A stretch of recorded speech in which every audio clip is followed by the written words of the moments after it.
Alléluia, shalom à tous. Que la paix du Seigneur soit avec chacun d'entre nous. Je vous salue dans le nom précieux de Jésus, notre Seigneur. Le Seigneur nous a encore prêté vie ce matin. Nous voulons lui rendre toute la gloire.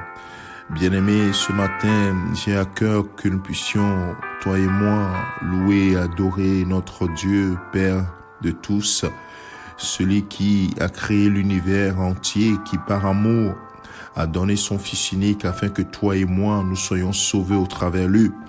Bien-aimés de Dieu, la parole de Dieu nous dit dans 1 Chronique, chapitre 29, et c'est David qui va prier. Dans le verset 10, la Bible dit, David bénit l'Éternel en présence de toute l'assemblée. Et quand est-ce qu'il est en train de bénir l'Éternel? C'est quand le peuple a apporté plein d'offrandes devant David pour la construction du temple de l'Éternel. Le peuple était tourné, avait le cœur, ils avaient apporté de grands biens pour la construction du temple de l'Éternel. Et c'est en ce moment que David va faire cette prière que nous partagerons ce matin. David bénit l'Éternel en présence de toute l'assemblée et dit, béni sois-tu l'Éternel, béni sois-tu d'éternité en éternité, Éternel, Dieu de notre Père Israël. À toi, l'Éternel, la grandeur, la force et la magnificence, l'éternité et la gloire, car tout ce qui est au ciel et sur la terre t'appartient. À toi, l'Éternel, le règne, car tu t'élèves souverainement au-dessus de tout. Verset 12, c'est de toi que viennent la richesse et la gloire. C'est toi qui domines sur tout. C'est dans ta main que sont la force et la puissance. Et c'est ta main qui a le pouvoir d'agrandir et d'affermir toutes choses. Nous disons Amen. Waouh! Quelle élévation de Dieu. Et celui qui est en train de le faire, c'est David, le roi d'Israël. Oui, vers la fin de sa vie où il va installer Salomon, son fils, sur le trône. Puisque c'est Salomon qui va bâtir le temple à l'Éternel.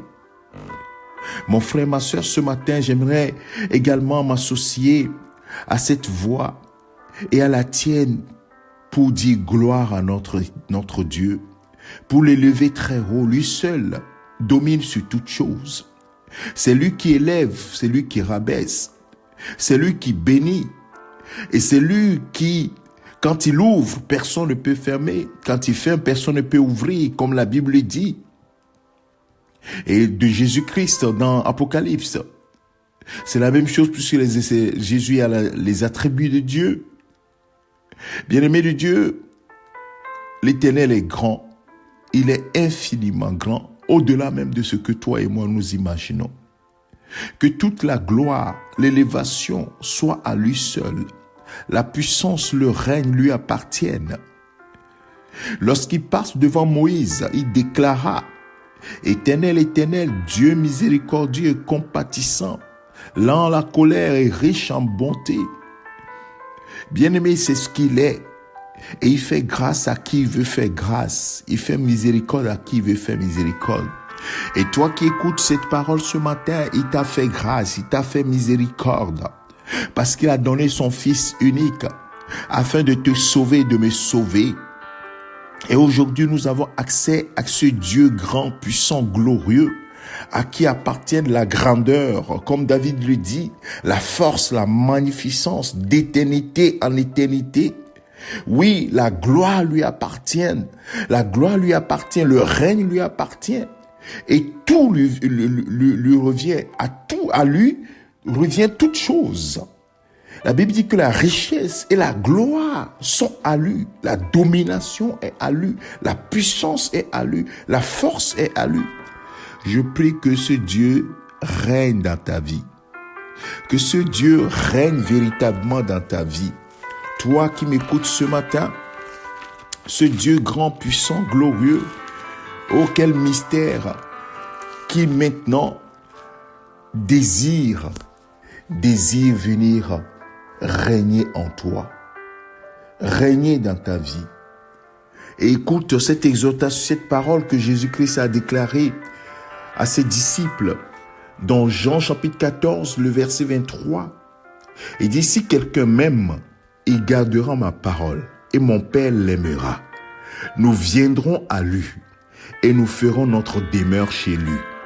Si ce grand Dieu fait de chez toi sa demeure, mon frère, ma sœur, quelle sera ta vie? Il dit, mon Père, nous viendrons. Donc Jésus parlait, nous viendrons. Nous viendrons à lui et nous ferons notre demeure chez lui. Je l'aimerai, mon Père l'aimera et nous viendrons à lui et nous ferons notre demeure chez lui. Que cela soit ainsi pour toi, mon frère, au nom de Jésus-Christ. Que le Père, le Fils fassent de chez toi leur demeure, puisque le Saint-Esprit est déjà en toi. Le Père, le Fils et le Saint-Esprit font de chez toi leur demeure. Oh, la gloire! Que cette gloire se repose sur ta vie au nom de Jésus-Christ. Je dis Amen. Que le Seigneur te bénisse. Médite ces paroles. C'est ton serviteur, le pasteur Alexandre. Excellent week-end au nom de Christ Jésus. Amen.